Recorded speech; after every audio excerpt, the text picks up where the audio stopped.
রাজ সিংহাসনে রাজ দরবারে নিয়ে গিয়ে নিজের নিজ সিংহাসনে সুলতান মাহমুদ গজনবী রহমাতুল্লাহ আলাইহি ওই মাদ্রাসার ছাত্র তালিবে ইলমকে বসিয়ে দেয়।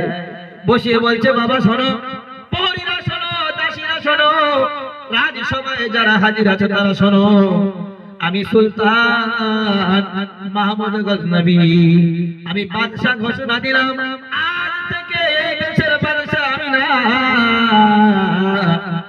আমি বাদশা ঘোষণা করে দিলাম, আজ থেকে কি দেশের বাদশা কোরআনওয়ালাকে বানিয়ে দিলাম। বাবা তুমি খুশি? বলছে হুজুর না, আমি কোরআন পড়ি, কোরআন শিখি, এখনো পর্যন্ত পরিপূর্ণ শিখতে পারলাম না, আমি ছোট মানুষ, আপনার দেশের বাদশা হতে আমি চাই না, আমার ক্ষমতা নাই, আমার ইচ্ছা নাই।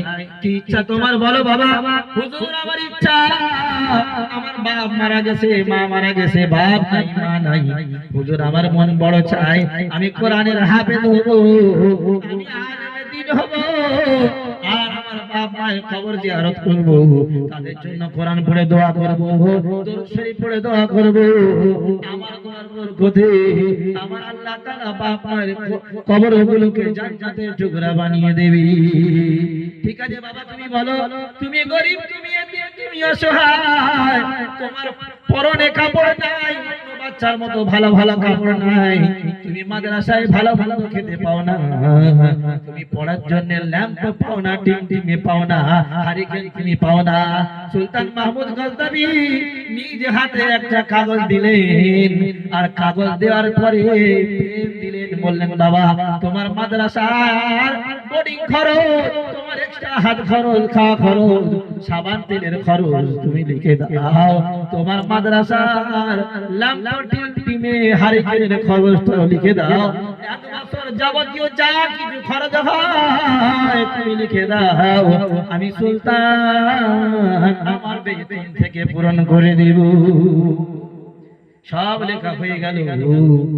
বললে হুজুর তাহলে আমি আসি, সকালবেলা আমাকে হুজুরের কাছে পড়া দিতে হবে, আমি আসি। সুলতান বললে বাবা তুমি চলে যাও, কোনো কিছু যদি প্রয়োজন তোমার হয় তুমি কাউকে বলার দরকার নেই, তুমি আমার দরবারে তোমার জন্য দরজা খোলা থাকবে, যখন প্রয়োজন হবে ও মাদ্রাসার ছাত্র তালমিলে ওই বাচ্চা তোমার জন্য সর্বসময় আমার দরজা খোলা, তুমি আসবে, তোমার মনের কথা, তোমার কষ্টের কথা, তোমার প্রয়োজনের কথা সুলতানকে বলবে, নিজে হাতে সুলতান তোমার সেবা করবি। সুলতানের দিকে তাকিয়ে এরপরে সালাম দিয়ে মাদ্রাসার ছেলে চলে যাচ্ছে, আর বারবার পিছনের দিকে তাকায়, সুলতান বাচ্চার দিকে তাকায়, মাদ্রাসার ছেলে সুলতান মাহমুদের দিকে তাকায়, বলছে বাবা কোনো কিছু ভুলে গেছো লিখতে? না হুজুর কোন কিছু লিখতে ভুলে গেছো? না হুজুর। তাহলে এসো। আবার কিছু দূরে গিয়ে আমার তাকিয়ে দেখে সুলতানের দিকে, সুলতান বলছে বাবা কিছু কি ভুলে গেছো, আর কিছু কি তুমি চাও? বললেন না হুজুর। আবার কিছু দূরে যাওয়ার পরে সুলতানের দিকে তাকায়, সুলতান বলছে বাবা তুমি কি কিছু ভুলে গেছো, আরো কিছু তোমার চাওয়া পাওয়ার বাকি আছে, সব বলে দাও। বললেন না হুজুর আর কিছু চাওয়া পাওয়ার বাকি নেই। সুলতান বলছে মাদ্রাসার ছাত্র রে, ছাত্র তুমি বলো, তোমার যদি চাওয়া পাওয়ার আর কিছু বাকি না থাকে বলো বলো বলো বলো, তুমি যেতে যেতে বারবার আমার দিকে কেন তাকাও? সন্তান মাদ্রাসার ছেলে আগিয়ে এসে সুলতানকে বলে, সুলতান এতক্ষণে আমি আপনার কাছে যা চেয়েছি সব আপনি পূরণ করে দিয়েছেন, সব পেয়ে গেছি। ওরে দেশের বাদশা সুলতান, আমি আপনাকে এতিম বলতে চাই, এতক্ষণে আমি যা চেয়েছি সব পূরণ করে দিয়েছো, পেয়ে গেছি।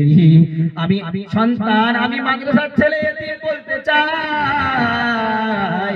সুলতানের কিছু যদি চাওয়া পাওয়া থাকে আমার কাছে বলা যায়। সবাই অবাক হয়ে আছে। এতক্ষণে সুলতানের কাছে চেয়েছে, সব পেয়ে গেছে। বাদশার কোনো কিছুর কমি নাই।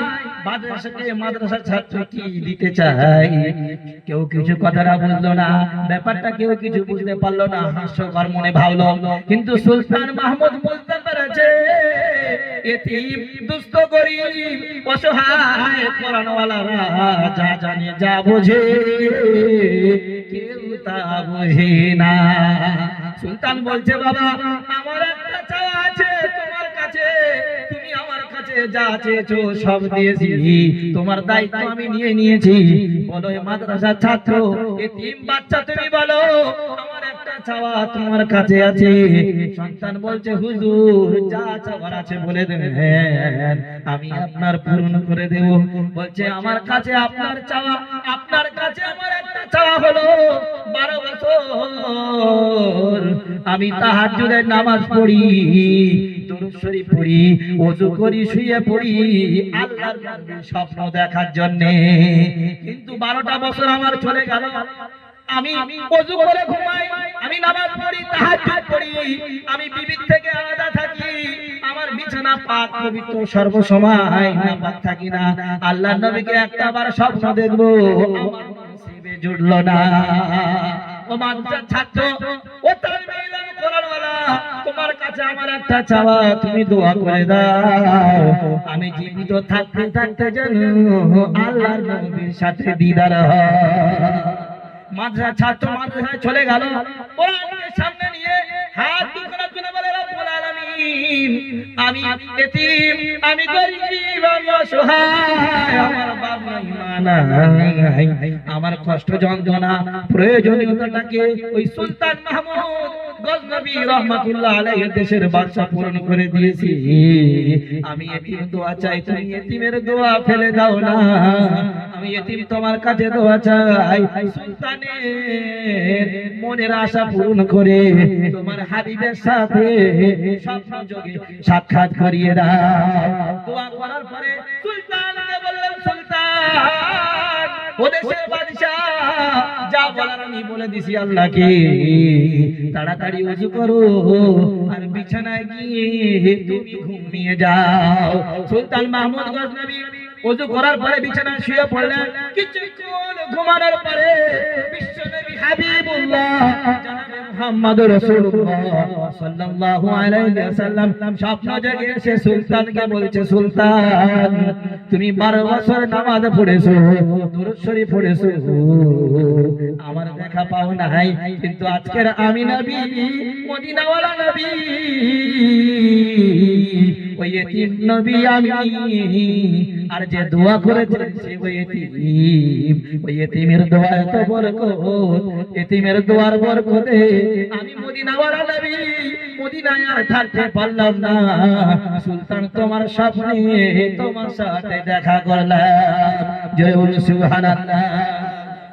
এরপরে সুলতান স্বপ্ন যোগে নবীকে সালাম দিলেন, আসসালামু আলাইকা ইয়া হাবিবাল্লাহ, ইয়া রাসূলুল্লাহ, হাবিব আমি আপনার জন্য আপনার সাথে দেখা করব বলে স্বপ্ন যোগে আমি 12 বছর নামাজ পড়েছি, দুরূদ পড়েছি, ওযু করে বিছানায় ঘুমাই, পাক পবিত্র থাকি, দেখা করলাম না, আপনি দেখা করলেন না। 12 বছর পরে আপনি কিভাবে দেখা করলেন? বলছে, সুলতান শোনো, ও দেশের বাদশা শুনে নাও, আমি আজকে তোমার সাথে স্বপ্ন যোগে দেখা করলাম, সেটা তোমার কোনো কামাল না, ওই এতিম তোমার জন্য দোয়া করেছে, এতিমের দোয়ার বরকতে আমি নবী তোমার সাথে দেখা করেছি।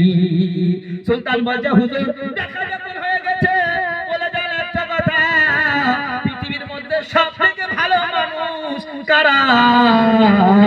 আমি সুলতান আমার জান মাল সব তাদের জন্য কুরবান করে দেব।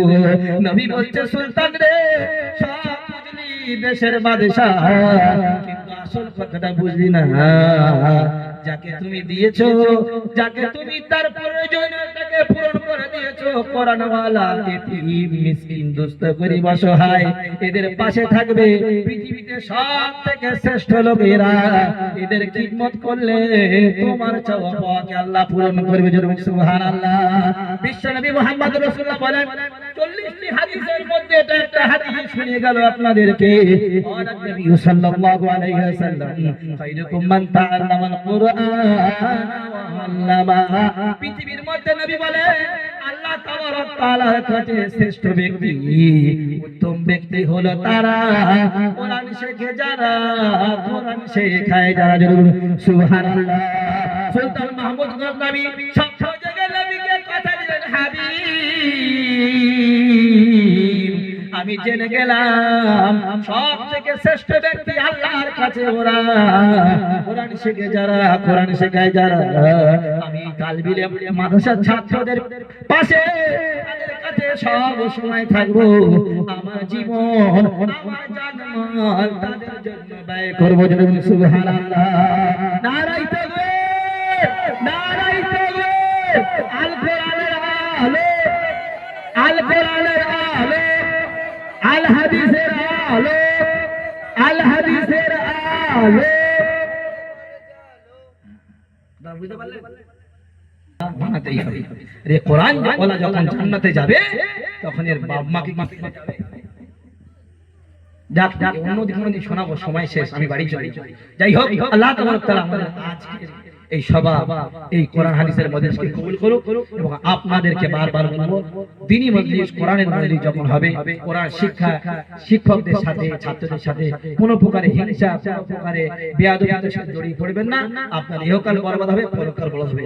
অহংকারের বলে, টাকার বলে, পয়সার বলে, ক্ষমতার বলে, নেতার বলে, পার্টির বলে, হ্যাঁ, যদি আপনি দাদাগিরি করতে চান, ইতিহাস সাক্ষী ও নমরুদের মতো, ফিরাউনের মতো, হামানের মতো, কারণের মতো, আবু জেহেল, আবু লাহাবের মতো ধ্বংস হবে, ওকে কেউ বাঁচাতে পারবে না, ওকে ধ্বংস করবে আল্লাহ।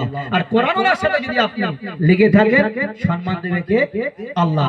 কিভাবে সম্মান পাবেন আমি আপনাকে বলি।